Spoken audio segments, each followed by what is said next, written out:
Coming up next on God's Little Whispers, why you cannot have what you ask for, no matter how hard you pray, and how to change that. The shocking reason you're blocking your own desires. The one shift that unlocks true manifestation. Why thousands of prayers seem to vanish into silence. And finally, what's God's role in your life? It's not what you think. Hi there. Have you ever asked for something, really asked, and yet it never came?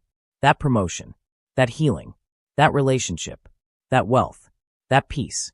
It's frustrating and confusing, especially when your prayers feel genuine. So why don't they seem to work?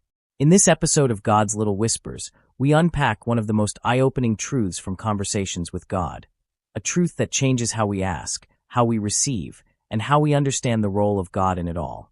Let's begin. In the first book, Neil's dialogue with God revealed that our thoughts are creative. But whenever we request something from the universe, we cannot have what we ask for. Here's why.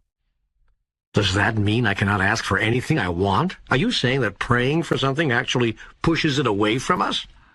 This is a question which has been asked through the ages, and has been answered whenever it has been asked. Yet you have not heard the answer, or will not believe it.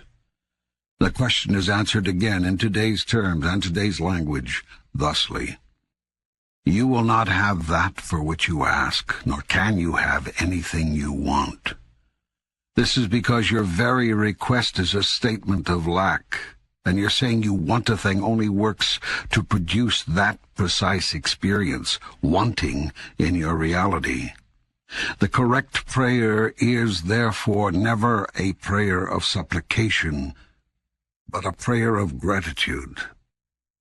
When you thank God in advance for that which you choose to experience in your reality, you in effect acknowledge that it is there, in effect.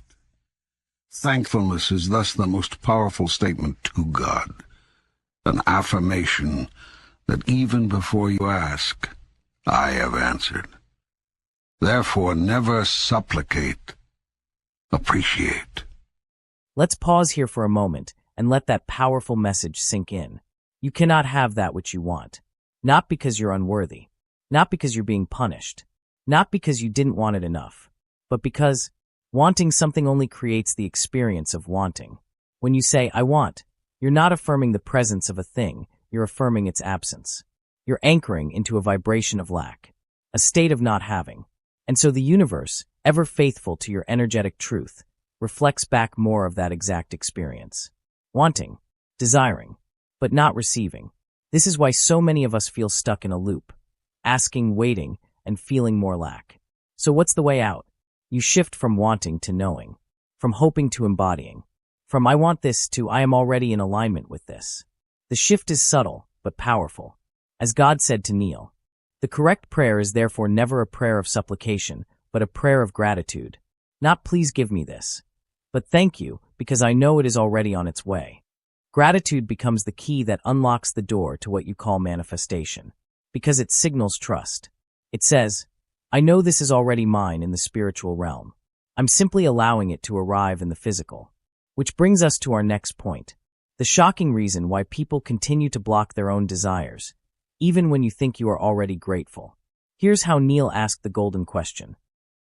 But what if I am grateful to God in advance for something and it never shows up? That could lead to disillusionment and bitterness. Gratitude cannot be used as a tool with which to manipulate God, a device with which to fool the universe. You cannot lie to yourself. Your mind knows the truth of your thoughts. You're saying, thank you, God, for such and such, all the while being very clear that it isn't there in your present reality. You can't expect God to be less clear than you, and so produce it for you. God knows what you know, and what you know is what appears as your reality. Okay, so our gratitude needs to be genuine, but that's challenging when we don't yet possess what we desire. And so Neil asked God the one question that all of us wish to know.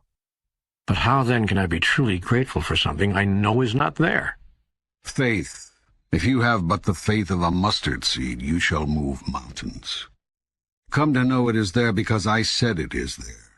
Because I said that even before you ask, I shall have answered. Because I said and have said to you in every conceivable way, through every teacher you can name, that whatsoever you shall choose, choosing it in my name, so shall it be. Hence, from this we know that the key to powerful manifestation lies in absolute trust in the divine's word. It's about knowing, without needing physical proof, that the potential for your desires is already present and will unfold. This deep reliance on the source's promise is the engine that drives creation. But Neil wasn't done. He continued to ask why thousands of prayers seemed to vanish into silence.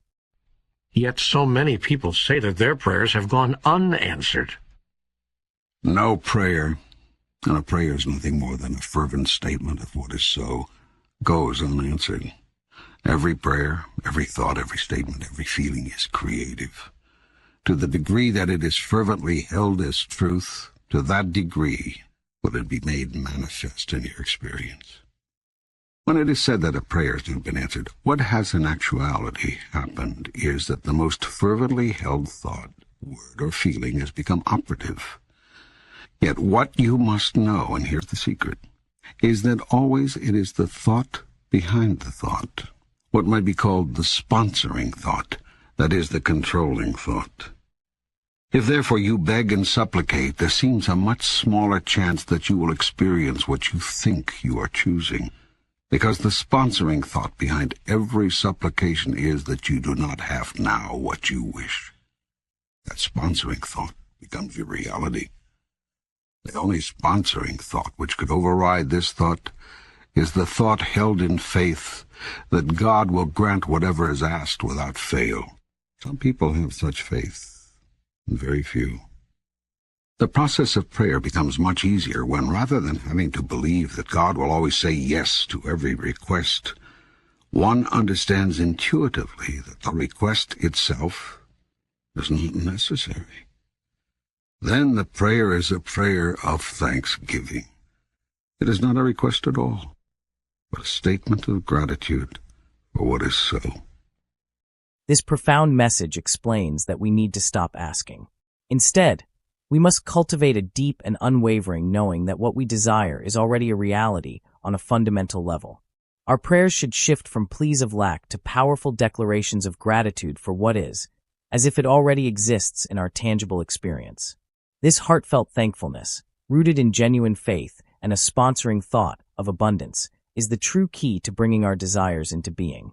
However, at that moment, Neil was a little confused, and thus he proceeds to ask, When you say that a prayer is a statement of what is so, are you saying that God does nothing, that everything which happens after a prayer is a result of the prayer's action? If you believe that God is some omnipotent being who hears all prayers, says yes to some, no to others, and maybe, but not now, to the rest, you are mistaken. By what rule of thumb would God decide? If you believe that God is the creator and decider of all things in your life, you are mistaken. God is the observer, not the creator, and God stands ready to assist you in living your life, but not in the way you might expect. It is not God's function to create or uncreate the circumstances or conditions of your life. God created you in the image and likeness of God. You have created the rest through the power God has given you. God created the process of life and life itself as you know it. Yet God gave you free choice to do with life as you will. In this sense, your will for you is God's will for you. You are living your life the way you are living your life, and I have no preference in the matter. This is the grand illusion in which you have engaged, that God cares one way or the other what you do.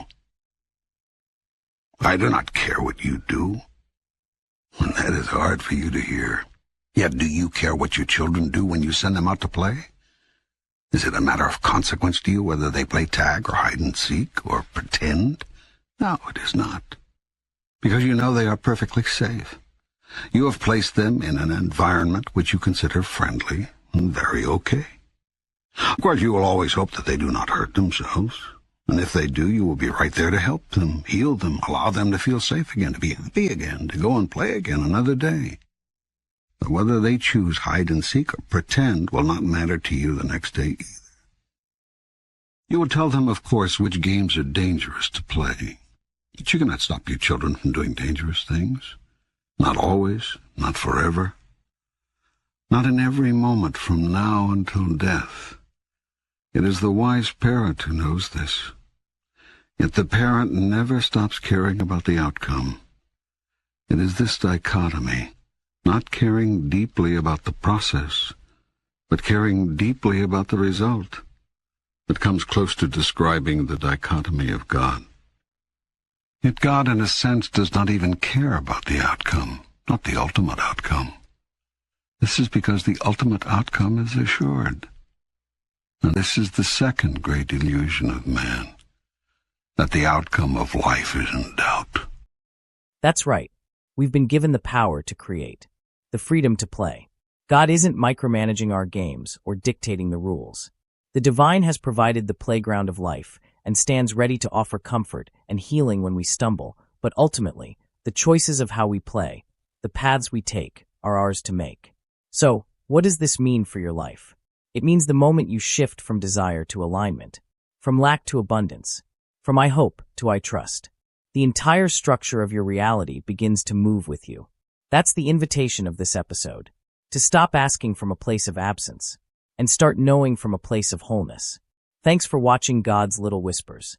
If this spoke to something in you, please share it. Someone else might be praying for this very message.